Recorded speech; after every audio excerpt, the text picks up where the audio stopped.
ऐसी कौन सी कमी है जिसके चलते अटक रहा है यूपीएससी सिलेक्शन। यूपीएससी की परीक्षा देश के लाखों युवा देती है, लेकिन इनमें से कुछ होते हैं जो बार बार इस परीक्षा को देने पर असफलता पाते हैं। ऐसे में वो एस्पिरेंट्स ये सोचने लगते हैं कि आखिर हम असफल हो क्यों रहे हैं। हम तो सारी किताबें पढ़ रहे हैं, सारा सिलेबस भी पढ़ रहे हैं, फिर भी ऐसी कौन सी कमी रह गई जिसके चलते हम असफल हो रहे हैं। तो आपके इस सवाल का जवाब हमारी आज की वीडियो में मिल जाएगा। नमस्कार, स्वागत है आपका प्रभात एग्जाम के यूट्यूब चैनल पर। एक ऐसा प्लेटफॉर्म है जहां आपको मिलती है सभी कॉम्पिटिटिव एग्जाम से जुड़ी महत्वपूर्ण जानकारियां, जो आपके किसी भी एग्जाम में सफल होने में काफी मदद करा सकती हैं।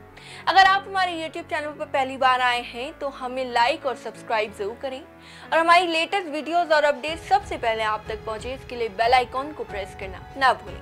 तो आइए शुरुआत करते हैं आज की वीडियो की। यूपीएससी परीक्षा की तैयारी करते वक्त एस्पिरेंट्स ये अंडरस्टैंड नहीं कर पाते कि यूपीएससी उनसे चाहता क्या है, यानी कि यूपीएससी उनसे क्या एक्सपेक्ट करता है। वो बस अपने हिसाब से तैयारी करते रहते हैं और उसमें खुद से खुद सेटिस्फाई होकर यूपीएससी की परीक्षा को देते हैं। वो यूपीएससी को बिल्कुल भी नहीं समझ पाते। इसलिए सबसे पहले तो एस्पिरेंट्स को यूपीएससी को समझना होगा।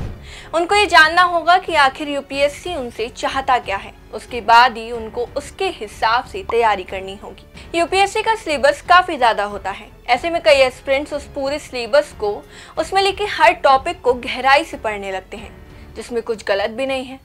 लेकिन वो गहराई से पढ़ते पढ़ते वो टॉपिक्स भी पढ़ लेते हैं जो ज्यादा इम्पोर्टेंट नहीं होते। ऐसे में उनका सिलेबस छूट जाता है और वो यूपीएससी को बड़ा सिलेबस देने के लिए दोष देने लगते हैं। आपको ये बता दें कि इसमें यूपीएससी का दोष नहीं है, आप ही अपने सिलेबस को रिस्ट्रिक्ट नहीं कर पा रहे हैं। अब काफी एस्पिरेंट्स ये बोलेंगे कि रिस्ट्रिक्ट क्या करना होता है, जो लिखा है वो ही तो पढ़ेंगे, वो भी डिटेल में।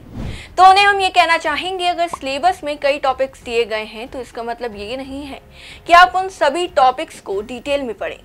आपको उन टॉपिक्स में से इम्पोर्टेंट टॉपिक्स को छांटना आना चाहिए और उन्हीं को लेकर अपने सिलेबस को पढ़ना चाहिए। हाँ, अगर समय मिले तो छांटे हुए टॉपिक्स में से जो टॉपिक्स इम्पोर्टेंट नहीं थे, आप उन टॉपिक्स को भी पढ़ सकते हैं, लेकिन इम्पोर्टेंस उन्हीं टॉपिक्स को दीजिए जो इम्पोर्टेंट हैं।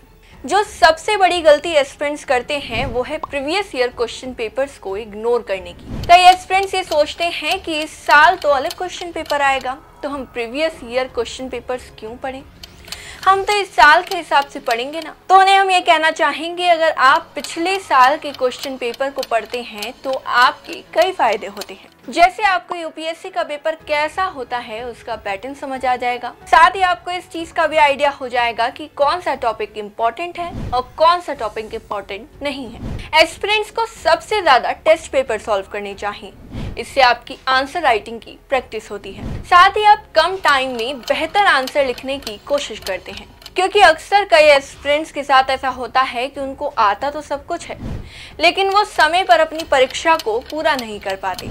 इसलिए सबसे ज्यादा जरूरी है कि आपको टाइम मैनेजमेंट करना आना चाहिए, और वो तभी पॉसिबल हो पाएगा जब आप टेस्ट पेपर सॉल्व करने की अपनी हैबिट बना लेंगे। तो ये थे कुछ तरीके जिसमें हमने आपको साफ बताया है कि आखिर यूपीएससी की तैयारी में आपकी कमी कहाँ रह गई है। आई होप इस वीडियो के जरिए आपकी काफी मदद हुई होगी। अगर आपको ये वीडियो पसंद आई हो तो इसे लाइक और शेयर जरूर करें, और आपका हमसे कोई भी सवाल हो तो कमेंट करना ना भूलें। धन्यवाद।